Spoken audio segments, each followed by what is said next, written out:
Episode 1, Where It All Began. I was born in a small, grey hospital on the outskirts of East London. My mother says it rained the day I came into the world, the kind of cold, stubborn rain that soaks your bones no matter how fast you run. She always tells the story with a half smile, as if the weather had been a warning she didn't understand at the time. My earliest memories are of our tiny flat. It was cramped but warm, filled with the smell of jollof rice and the sound of my father's deep voice reading me Bible verses. My parents weren't rich, but they carried themselves like they were, always neat, always speaking with a kind of quiet pride. They believed that in England, hard work would open every door. School was my first real taste of the outside world. I was the only black kid in my class until I was 8. At first, I didn't notice the difference. But kids notice everything: your hair, your skin, the way your mum wraps your lunch in foil instead of giving you sandwiches in plastic boxes. The first time someone called me a foreigner, I went home and asked my dad what it meant. He just looked at me for a long time before saying, "It means they see you before they know you."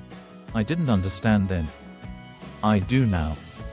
I was smart, not book smart in the way teachers wanted, but sharp, quick to read a room. I could tell when trouble was coming before it arrived. Still, I stayed out of fights, did my homework, kept my head down. My mother would always say, "Don't give them a reason to point at you." And for a while, I listened. Things began to change when I turned 11.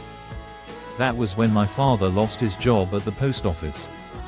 He tried everything: night shifts, cleaning work, driving minicabs, but it was like the city had turned its back on him. I watched his shoulders get lower every day, his voice quieter. Mum picked up extra hours at the care home, but it was never enough. Bills piled up like dirty laundry. Around that time, we started getting letters from Nigeria. My uncle in Lagos wrote about opportunities, about how my father could help run his business, about how life would be better there. I didn't know what to think. My world was London, my friends, my school, the streets I knew like the back of my hand. Lagos was just a word on an envelope. But the decision came fast. One evening, my parents sat me down at the kitchen table. My mother's hands were shaking. My father's eyes wouldn't meet mine. "We're going to Nigeria," he said. Just like that. No discussion. No warning. I remember